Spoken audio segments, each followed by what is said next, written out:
రాష్ట్ర వ్యాప్తంగా నిజానికి అధికార పార్టీ ఎన్ని రకాలుగా ఈ ఎన్నికల్లో సామధాన భేద దండోపాయాలు ప్రయోగించే ప్రయత్నం చేసినా వారు స్పష్టంగా ప్రజల మనసు గెలుచుకోవడంలో విఫలమైనారు అని చెప్పుకోక తప్పదు.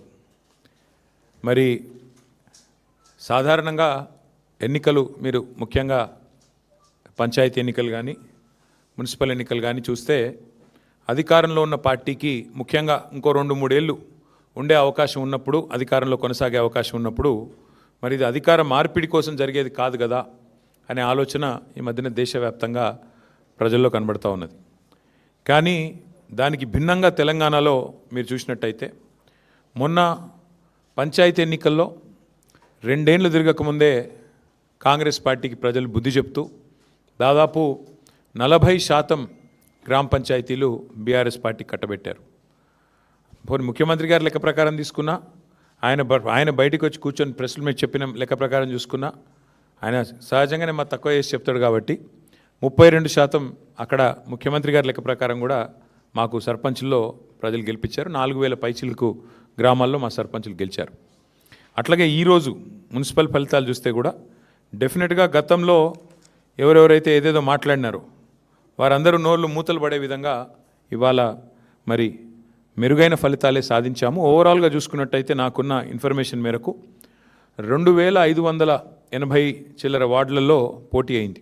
మొత్తం 117 మున్సిపాలిటీలు కార్పొరేషన్ కలిపి 2580+ వార్డ్స్లో మరి ఎన్నిక జరిగితే బీఆర్ఎస్ నాకున్న ఈ నిమిషానికి ఉన్న రిపోర్ట్ ప్రకారం దాదాపు 730 దాకా మాకు ఇప్పటికే ఫలితాలు వచ్చినాయి. ఇంకొక 10-15 పెరిగితే పెరగవచ్చు. ఓవరాల్గా 740-750 దాకా వస్తాయి వార్డులు అనేది మా అంచనా.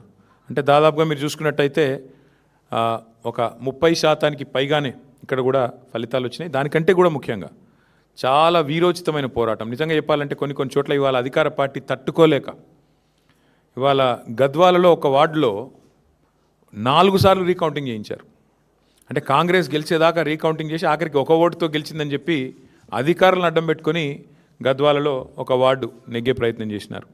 వర్ధనపేటలో ఈ నిమిషానికి మనం ఇక్కడ మాట్లాడుతున్నాం, అక్కడ ధర్నా నడుస్తుంది. మా కౌన్సిలర్లను ఎత్తుకొని పోయి గెలిచిన కాడ రీకౌంటింగ్ 4 సార్లు చేసి అక్కడ కూడా ఇదే ప్రయత్నం. చౌటుప్పల్లో ఇదే రకమైన ప్రయత్నం. అంటే అధికారులను, అధికార యంత్రాంగాన్ని, అధికార బలాన్ని అడ్డం పెట్టుకొని గెలిచినమా అంటే గెలిచినాం అనిపించుకోవడానికి సాంకేతికంగా నానా తంటాలు కాంగ్రెస్ పార్టీ పడతా ఉన్నది. అయినప్పటికీ నాకున్న ఇన్ఫర్మేషన్ ప్రకారం మొత్తం 117 మొత్తం పట్టణాల్లో జరిగిన ఈ ఎన్నికల్లో మాకు ప్రత్యక్షంగా డైరెక్ట్గా అంటే ఎవరి అవసరం లేకుండా నేరుగా దాదాపు 15 నుంచి 16 నేరుగా గెలుస్తున్నాము. పరోక్షంగా ఎందుకంటే అక్కడ మేము సింగిల్ లార్జెస్ట్ పార్టీగా ఉన్నాం. అక్కడ కూడా ఇంకో దాదాపు 10-15 చోట్ల అవకాశాలు ఉన్నట్టుగా నాకు సమాచారం ఉంది. చూద్దాం మరి ఇప్పుడు అల్టిమేట్గా 16 తారీఖు నాడు అన్ని విషయాలు తెలుస్తాయి. అయితే ఇక్కడ ఒక్క విషయం మాత్రం చెప్పాలి. నిన్ననే మా శ్రీనివాస్ యాదవ్ గారు నిన్ననే చెప్పారు, 2020లో ఆనాడు మున్సిపల్ ఎన్నికలు జరిగితే మొత్తం 130 మేయర్లకు, చైర్పర్సన్లకు ఆ రోజు మున్సిపల్ ఎన్నికలు జరిగినాయి. టీఆర్ఎస్ పార్టీ ఆ రోజు డైరెక్ట్గా 122 టీఆర్ఎస్ గెలిస్తే మున్సిపాలిటీలు, అదేవిధంగా కార్పొరేషన్లు, కాంగ్రెస్ 4 గెలిచింది, బీజేపీ 2 గెలిచింది, ఎంఐఎం 2 గెలిచింది. ఇది ఆ రోజు లెక్క 2020. మరి ఈరోజు ఇప్పుడే నేను మేము ముందు పెడుతున్న లెక్క చూస్తే ప్రత్యక్షంగా డైరెక్ట్గా మేము ఇప్పుడు 15 పైన గెలవబోతూ ఉన్నాము. దాంతోపాటు పరోక్షంగా అంటే మేము సింగిల్ లార్జెస్ట్ పార్టీగా ఉన్న కాడ మరి దాదాపు మరో 10-15 చోట్ల మాకు చాయిస్ ఉంది, అవకాశం ఉంది. కాబట్టి ఓవరాల్గా చూసుకుంటే 117లో డెఫినెట్గా మంచి ఫలితాలు వచ్చినట్టుగానే మేము భావిస్తూ ఉన్నాం. అయితే సరే, ఇక డబ్బు, మద్యము, అధికార యంత్రాంగ దుర్వినియోగము ఇవన్నీ కూడా తారాస్థాయికి చేరినాయి. చూస్తూ ఉన్నారు, మీరు కూడా చూస్తున్నారు. ఇప్పుడు మీరు కూడా టీవీలలో మీరు కూడా స్క్రోలింగ్లు ఇచ్చారు, మీరు కూడా వీడియోలు ఇచ్చారు. చాలా చోట్ల మరి పెద్ద ఎత్తున విస్తృతంగా అధికార దుర్వినియోగం కూడా జరిగింది. అయినప్పటికీ ఓటర్లు మాత్రం భయపడకుండా బయటకు వచ్చి ఓటేసినందుకు వారికి కూడా మేము ధన్యవాదాలు చెప్తా ఉన్నాం. సరే, అక్రమాల ద్వారా ఇక మొదలుపెట్టినారు ఆల్రెడీ. బేరాలు, బేరసారాలు, ఎత్తుకుపోవడాలు, పోలీసులను పంపించి బెదిరించడాలు ఇవన్నీ మొదలైనవి ఆల్రెడీ రాష్ట్ర వ్యాప్తంగా. ఎట్లా గెలిచిన దాన్ని, మా దగ్గర గెలిచిన దాన్ని కూడా లాక్కునే ప్రయత్నం కూడా చేస్తూ ఉన్నారు. అయినా కూడా పర్వాలేదు, కొట్లాడతాం. అయితే మాకు సంతోషకరమైన విషయం ఏమంటే సింగరేణిలో జరుగుతున్న బొగ్గు కుంభకోణం ఏదైతే ముఖ్యమంత్రి గారి బావమరిది కీలక పాత్రధారిగా, ముఖ్యమంత్రి బావమరిదే కింగ్ పిన్గా సింగరేణిలో ఏదైతే 6,000 కోట్ల కుంభకోణాలు చేసినారని మేము బయట పెట్టినామో, దాని తర్వాత మాతో పాటు CPI communist party of India కలిసి వచ్చి మాకు చెన్నూరు నియోజకవర్గంలో క్యాతన్పల్లి మున్సిపాలిటీలో మాతో పాటు కలిసి ప్రచారంలో పాల్గొనడమే కాకుండా సీతారాములు గారు ఈరోజు ఆ మున్సిపాలిటీ కూడా మేము గెలుచుకున్నాం.